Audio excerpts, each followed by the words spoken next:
ഇന്നങ്ങനെ പ്രത്യേകിച്ച് നമ്മളൊന്നും ചെയ്യുന്നില്ല, വെറുതെ പുറത്തോടെ ഒന്ന് നടക്കാൻ പോവുക. ഒരു വെറ്റ് ക്ലിനിക്കിൻ്റെ പുറത്ത് അവർ വരച്ച് വെച്ചേക്കുന്ന പടം കേട്ടോ. അത് കണ്ടപ്പോൾ ഒരു രസം തോന്നി.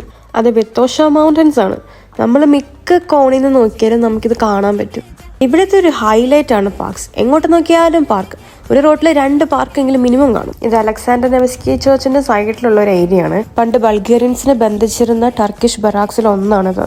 ഇവിടുത്തെ അടുത്ത ഒരു കോമൺ ആയിട്ടാണ് സ്റ്റാച്യൂസ്. എവിടെ നോക്കിയാലും സ്റ്റാച്യൂസ്. ഒരു പബ്ലിക് പാർക്കിൽ വെച്ചേക്കുന്ന പട്ടിക്കൂടാണ്. I felt very cute. ആർക്ക് വേണമെങ്കിലും യൂസ് ചെയ്യുന്ന ഒരു പട്ടിക്കൂട്. ഹോപ്പ്ഫുള്ളി പട്ടികളെ യൂസ് ചെയ്യുന്നുള്ളൂ. ഏതോ വലിയ ചേട്ടൻ കടന്നു പോകുന്നുണ്ട്. എന്താണെന്ന് അറിഞ്ഞുകൂടാ. ഇത് ഇവരുടെ റൊട്ടീൻ്റെ ഒരു ഭാഗമാണെന്ന് തോന്നുന്നു. This is called old Serdica. പഴയ ബിൽഡിങ്സിൻ്റെ റെമനൻസ് ആണ്. ഇങ്ങനത്തെ കുറേ ഏരിയസ് നമുക്ക് അണ്ടർഗ്രൗണ്ടിലായിട്ടും കുറച്ച് മുകളിലൊക്കെ ആയിട്ട് സർദിക്ക എന്ന് പറഞ്ഞൊരു സെക്ഷനിൽ കാണാൻ പറ്റും. Another old church.